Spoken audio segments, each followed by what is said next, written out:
खडकवासला धरणातून 43,571 क्युसेक्सने विसर्ग सुरू आहे। पुणे शहरातील भिडेपूल पाण्याखाली गेलाय। मुठा नदीपात्रालगतचे रस्ते पाण्याखाली आलेले आहेत। पुण्यातील खडकवासला धरणाच्या पाणी पातळीत झपाट्याने वाढ होते। तसंच पाणलोट क्षेत्रात अतिवृष्टी झाल्यामुळे मुठा नदीपात्रातील विसर्ग वाढवण्यात आलाय। नागरिकांनी नदीपात्रात उतरू नये, तसंच नदीकाठच्या भागातील नागरिकांनी खबरदारी घ्यावी असं आवाहन प्रशासनाकडून करण्यात आलंय।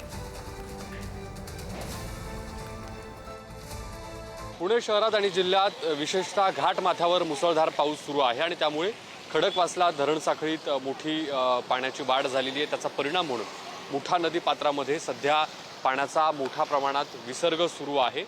जवळपास आपण जर बघितलं तर आत्ता विसर्ग जो आहे तो 43,571 क्युसेक इतका विसर्ग खडकवासला धरणाच्या सांडव्यावरून मुठा नदी पात्रामध्ये सध्या सुरू आहे। त्याचा परिणाम म्हणून शहरातला भिडेपूल पाण्याखाली गेलेला आहे आणि जे या नदीपात्रालगतचे रस्ते आहेत ते देखील पाण्याखाली गेलेले आहेत।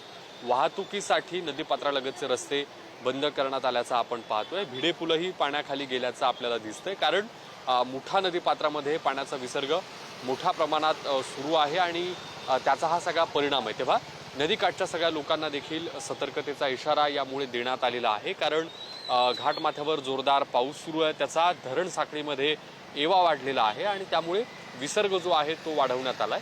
43,000 पेक्षा जास्त क्युसेकनं सध्या पाण्याचा विसर्ग सुरू असल्यामुळे मुठा नदीनं हे जे धारण केलेलं रूप आहे ते आपल्याला या ठिकाणी पाहायला मिळतं आणि महानगरपालिकेकडून नदीकाठच्या लोकांना वारंवार सतर्कतेचा इशारा दिला जातोय।